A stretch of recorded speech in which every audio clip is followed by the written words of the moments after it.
اعوذ باللہ من الشیطان الرجیم بسم اللہ الرحمن الرحیم۔ جزیرہ خضرہ کے زیر عنوان امام علیہ السلام کے عطا کیے ہوئے جوابات کہ جو مومنین نے مختلف مواقع پر امام علیہ السلام سے پوچھے تھے۔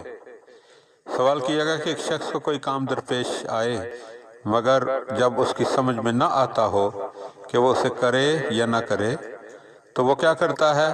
وہ دو انگوٹھیاں لیتا ہے، ایک پر لکھتا ہے ہاں کرو اور دوسری پر لکھتا ہے کہ نہ کرو۔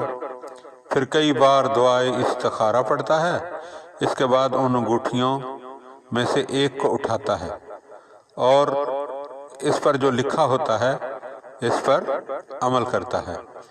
تو امام علیہ السلام نے اس کے جواب میں فرمایا کہ ایسے مواقع پر عالم علیہ السلام یعنی امام موسیٰ کاظم علیہ السلام نے استخارہ ذات الرقاع اور نماز استخارہ کو سنت قرار دیا ہے۔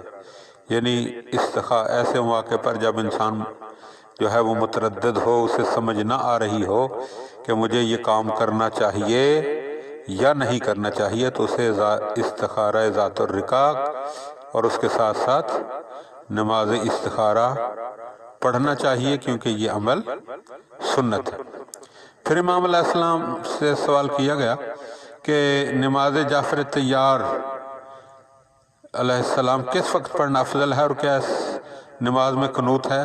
اگر ہے تو اس کی کس رکعت میں قنوت ہے؟